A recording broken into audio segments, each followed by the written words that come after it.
For a long time, Unreal Engine felt like that one locked door I just couldn't open. And over the last couple of months, the urge to finally learn it grew exponentially. It felt like the logical next step for my career. So, I started searching online for a suitable course. My friends and colleagues all gave me the exact same advice. Bro, just learn it from YouTube. Everything you need is free. Don't get me wrong, YouTube is an incredible archive, but whenever I'm trying to learn a massive, complex software entirely from scratch, a scattered playlist isn't enough. I need a mentor, I need a structured path, someone who can critique my progress, and most importantly, someone I can actually talk to when a material node or lighting path inevitably breaks.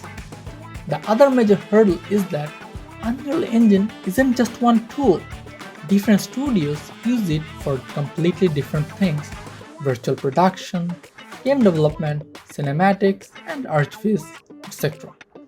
Even though I have been working as a 3D generalist by day and doing animation for my channel by night, I still couldn't figure out my specific route. So I was paralyzed by choices, trying to figure out where to place my first brick. Then I realized I didn't need to learn everything at once. I just needed a solid, definitive starting point. That's when I stopped looking globally and started looking locally, right here in Bangladesh.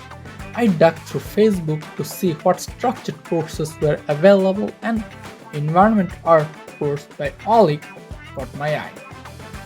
I actually had some previous experience collaborating with the Auleek team on a joint project in the past, so I already knew the standards were high.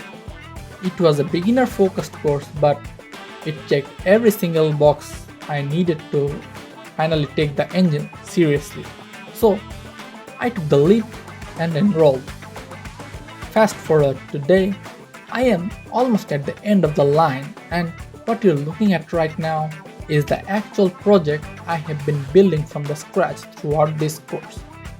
Once it's finished, I'm planning to share a detailed video breaking down my honest experience with this course, the things I learned, hurdles I faced, and whether it was worth it. That's all for today. If you are a fellow artist trying to break through a learning curve right now, let me know how you're handling it in the comments. If you're new around here, consider subscribing. I'll see you in the next one.